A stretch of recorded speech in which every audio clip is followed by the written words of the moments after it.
Welcome back, and now for the news in detail. We start our news bulletin from Pakistan, which has rejected baseless Indian allegations of infiltration attempts and unfounded claims of targeting launching pads across the line of control. Addressing a weekly press briefing in Islamabad, Foreign Office spokesperson Aisha Farooqi said the Indian propaganda machine is in overdrive. She said Pakistan rejects provocative statements of the Indian Defence Minister, including his preposterous claim that India was dominating the enemy. Farooqi said India seeks to use his allegations as a pretext for a false flag operation. Meanwhile, Foreign Officer has summoned Indian Charge Affairs Gaurav Ahluwalia to protest ceasefire violations along the line of control. In a statement, Foreign Office said 2 women and a soldier were martyred by Indian troops unprovoked firing in Rakchiri sector yesterday. The office told Indian envoys such senseless acts are in clear violation of 2003 ceasefire understanding. It urged India to allow UN Military Observer Group in India and Pakistan to play its role as per UNSC resolutions. The office said 2002 alone, India has committed 919 ceasefire violations and targeted civilian populations. Meanwhile, Pakistan's Prime Minister Imran Khan says India is using the COVID-19 pandemic to intensify the genocide of Kashmiris. Khan said Prime Minister Narendra Modi's government is continuing its fascist RSS-driven ideology and carrying out war crimes in the valley. Khan said the Modi regime is violating the 4th Geneva Convention by attempting to change the demography of the disputed region. He said the international community has a responsibility to take note of and act against these war crimes. The Prime Minister said Kashmir issue is recognized as disputed by the United Nations. The Prime Minister highlighted the recent arrests of Kashmiri journalists under the controversial Unlawful Activities Prevention Act. Under this law, the Indian government can keep the arrested people in jail for up to 7 years. In a related development, the government of Indian-occupied Kashmir has told the Supreme Court that the right to access the internet is not a fundamental right. The top court was hearing a petition filed by the Foundation for Media Professionals for restoring 4G internet access in the valley. In its reply, the government said the free speech and expression, including trade and internet access, can be curtailed in general public interest.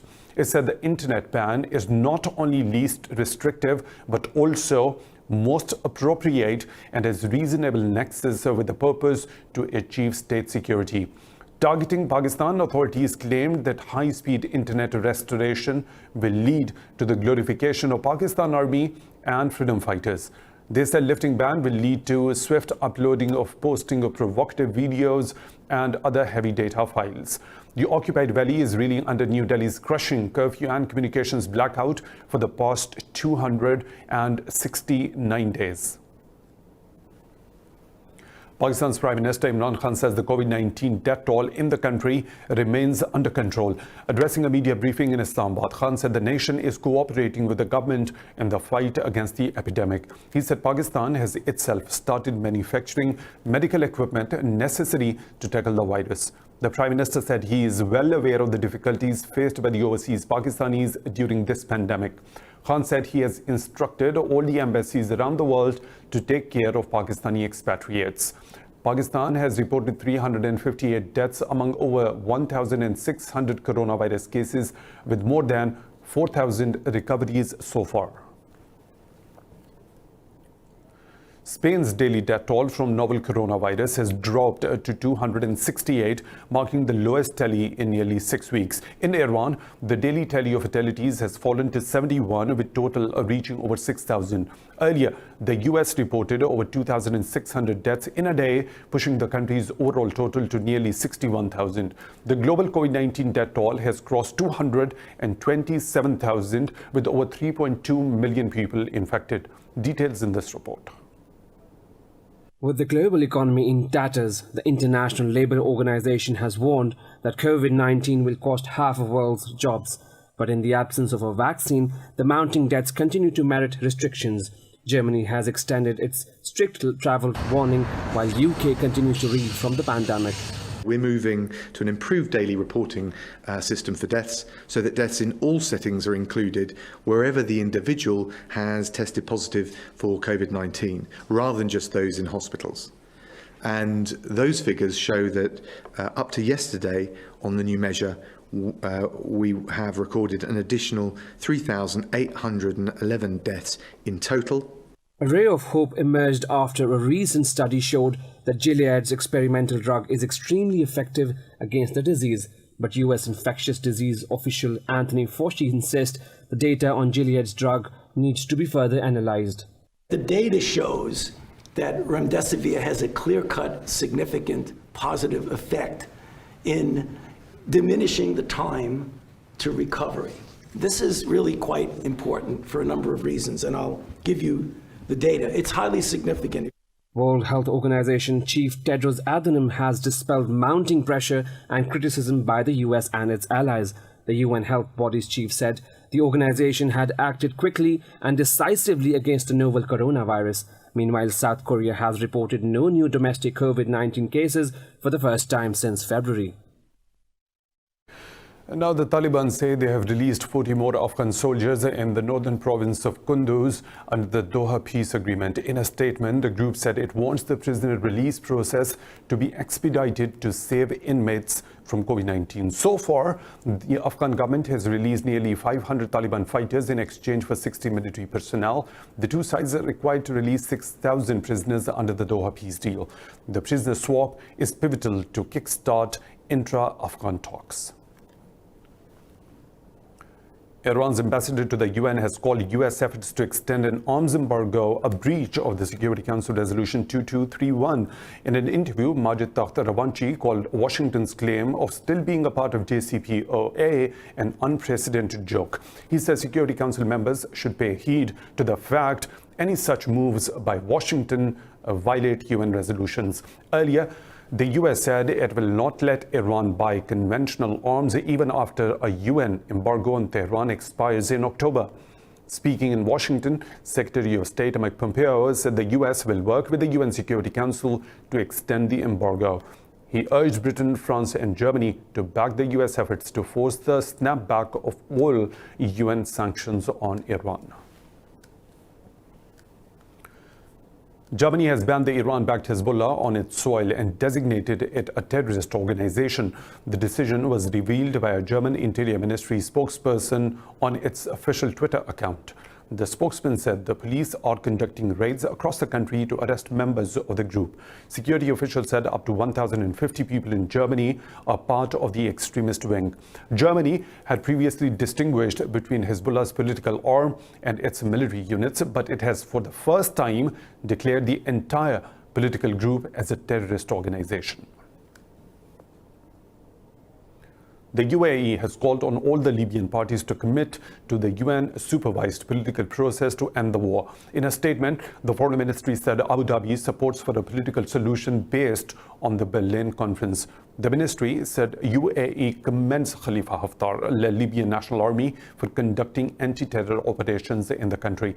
The statement expressed concern over the Turkish interference in Libya via the deployment of militants belonging to the terrorist organizations. The ministry said Turkish involvement in the violation of the UN Security Council resolutions.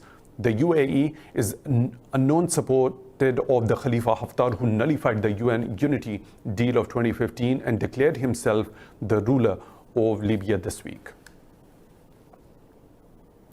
Yemen's Southern Transitional Council says the political crisis can be resolved if a power-sharing deal with the government is implemented. In an interview, STC spokesperson Nizar Haytham said the group thinks of the Riyadh agreement as a route to resolving the dispute. Haytham said the self-rule declaration last week was sparked by unjustified delay in implementing the pact. He said firm decisions must be made to appoint a shared government, a governor and head of security for Aden. The Riyadh agreement would have given the Southerners a 50% representation in a joint government. STC provides fighters to the pro-government alliance battling against the Houthi rebels.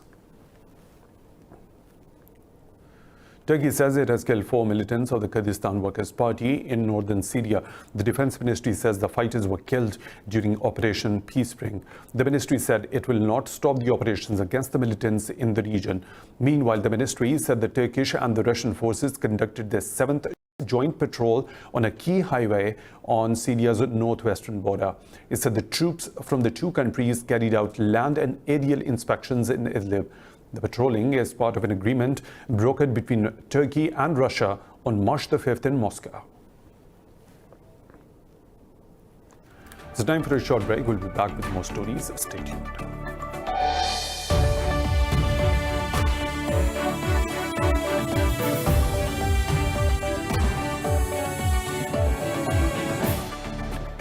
Welcome back. China says it has no interest in interfering in the U.S. presidential elections in November. Foreign Ministry spokesperson Kang Shuang said the quadrennial election was the internal affair of the U.S. Talking to reporters during a daily briefing, Shuang said Beijing hoped Washington will not try to drag China into it. This comes after U.S. President Donald Trump said that Beijing will do anything it can to make him lose November's elections.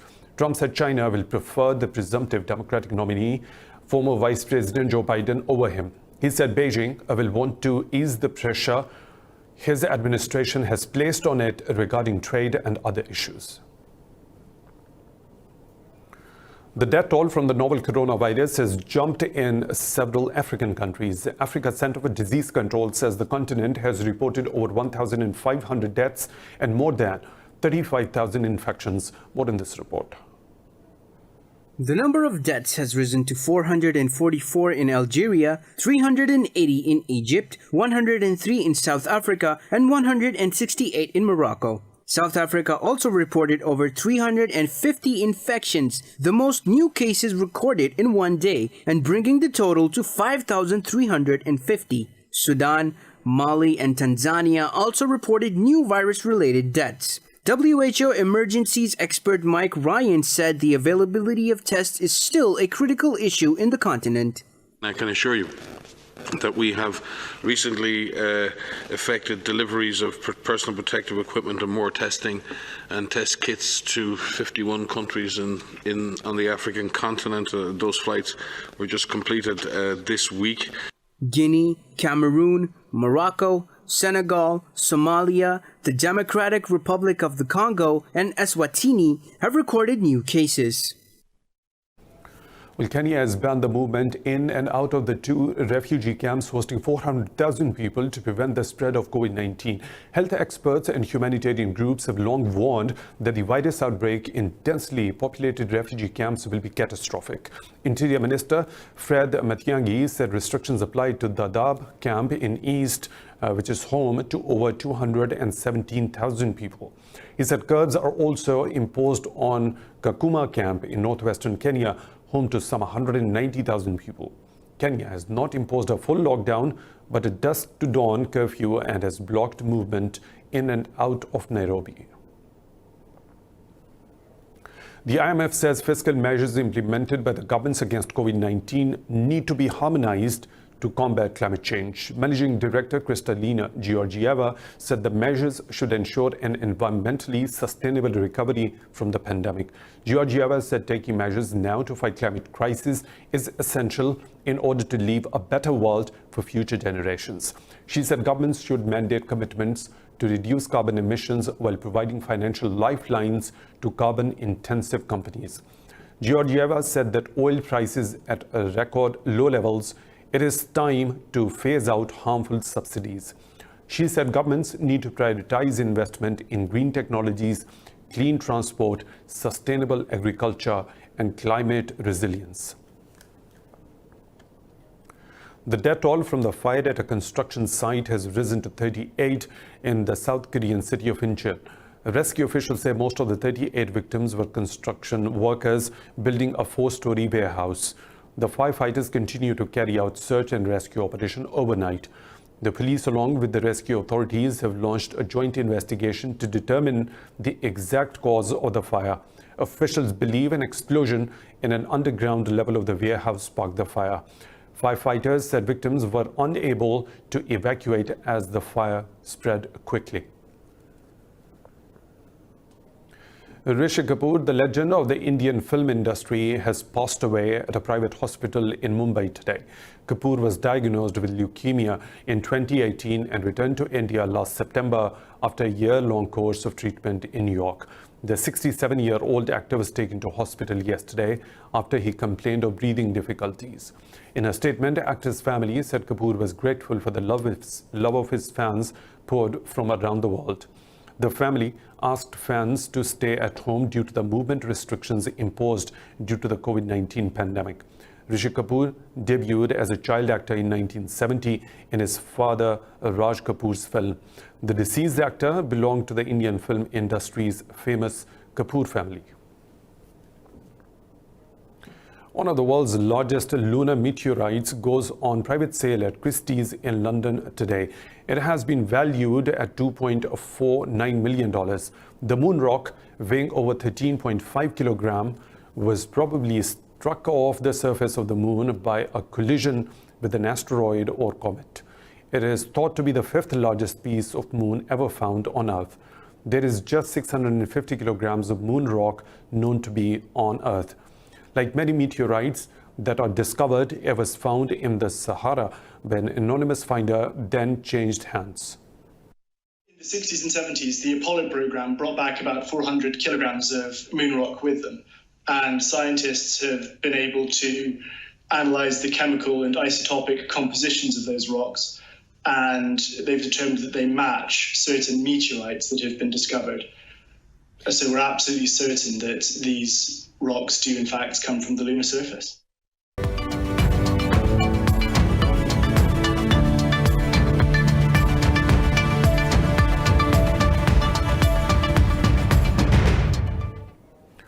US plane maker Boeing plans to axe 16,000 jobs in a drastic round of cost-cutting due to the coronavirus pandemic. The grounding of Boeing's 737 MAX plane also led to this massive job cut. In a statement, Boeing CEO Dave Calhoun said the demand for commercial airline travel has fallen off a cliff. He said the pandemic is dealing a blow to the company's business. Calhoun said a temporary shutdown of its factories in Washington state cost the company over $100 million. The company lost $1.7 billion from its core operations in the first quarter of 2020. Plane makers, airlines and suppliers have been left reeling by the pandemic, which has crippled passenger travel and affected major economies. European stock markets are trading lower as investors monitor quarterly corporate earnings and economic data. London's FTSE 100 and Frankfurt's DAX are trading fractionally lower. CAC 40 in Paris is trading marginally higher. Oil giant Royal Dutch Shell stocks plummeted 7.5% after it reported first quarter net income declined 46%. In Asia, Nikkei 225 led the gains, closing over 2% higher. Shanghai Composite and Seoul's Kospi gained ground. Meanwhile, international benchmark Brent crude oil is trading over 7% higher.